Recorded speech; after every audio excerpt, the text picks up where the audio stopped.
जय महाराष्ट्र मित्रांनो, बातमी येते थेट देशाच्या राजकारणातून। दिल्लीच्या राजकारणात मोदींना बसणार हादरा। सत्ता पलट होण्याच्या ज्या काही हालचाली समोर आलेल्या आहेत, राहुल गांधी आणि निवडणूक आयोग यांच्यात चाललेलं शीतयुद्ध, तसेच भाजपाला या दोन पक्षांनी पाठिंबा दिल्यानंतर, आता पाठिंबा काढायचा इशारा दिल्यानंतर नेमकं देशाच्या राजकारणात काय होतंय याकडे लक्ष लागून राहिलं आहे। नेमकं काय झालंय हे सविस्तर बघण्याअगोदर चॅनलवर जर तुम्ही नवीन असाल तर चॅनल सबस्क्राइब करून बेल आयकॉन प्रेस करा, म्हणजे रोज नवनवीन राजकीय घडामोडी तुम्हाला बघायला मिळतील। आणि तुम्ही जर इंडिया आघाडीचे समर्थक असाल, ठाकरेंचे समर्थक असाल, तर कमेंटमध्ये मी ठाकरे समर्थक, शिवसेना, इंडिया आघाडी लिहायला विसरू नका। तर आपण नेमकं काय झालंय ते सविस्तर बघूया। सध्या राजकारणात काहीच अशक्य नाही। कोणताही पक्ष कोणत्याही युती आघाड्या करतोय, सत्तेसाठी कोणताही पक्ष सत्तेत सामील होतो। त्यामुळे आता नेमकं काय देशाच्या राजकारणात घडणार याकडे लक्ष लागलेलं आहे। निमित्त ठरलंय देशातील उपराष्ट्रपती पदाची निवडणूक। इंडिया आघाडीकडून आणि एनडीए कडून दोन्ही उमेदवार जाहीर झाले आहेत। इंडिया आघाडीकडून जे काही नाव आलं होतं ते माजी सरन्यायाधीश, सुप्रीम कोर्टाचे माजी सरन्यायाधीश सुदर्शन रेड्डी यांचं नाव इंडिया आघाडीने पुढे केलं आहे।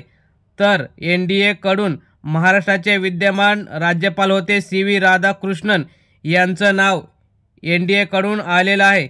त्यामुळे आता या दोन्ही नावांमुळे आता देशात राजकारण फिरलं आहे। कारण इंडिया आघाडीकडून जे नाव आलं आहे ते तेलंगणाचे मूळ रहिवासी आहेत आणि सध्या देशाचं जे काही राजकारण आणि मोदींची खुर्ची ही तेलंगणाचे चंद्रबाबू नायडू यांच्या जीवावर आहे, तसेच बिहारच्या नितीश कुमार यांच्या जीवावर आहे। आता आपल्याच राज्यातील उमेदवार इंडिया आघाडीने दिल्यानंतर आता द्विधा मनस्थितीत असलेले चंद्रबाबू नायडू काय करणार याकडे लक्ष लागलेलं असताना, तसेच बिहारमधील निवडणुकीचं वातावरण तापलेलं असताना नितीश कुमार यांचा भाजपावर भरोसा नाही। कारण भाजपाचा इतिहास बघता भाजपाही आपल्या मित्र पक्षालाच संपवते आणि स्वतः पुढे येते। त्यामुळे नितीश कुमार सध्या सावधान भूमिकेत आहे आणि बिहारमध्ये नितीश कुमार यांची सत्ता येण्याची सुद्धा शक्यता असल्याने भाजपा त्यांना संपवू शकते व त्यांचं राजकीय करिअर संपू शकते। त्यामुळे आता नितीश कुमार आणि चंद्रबाबू नायडू यांच्या दोन पायावर जी मोदींची खुर्ची आहे ती लवकरच जाईल अशी शक्यता वर्तवण्यात येत आहे।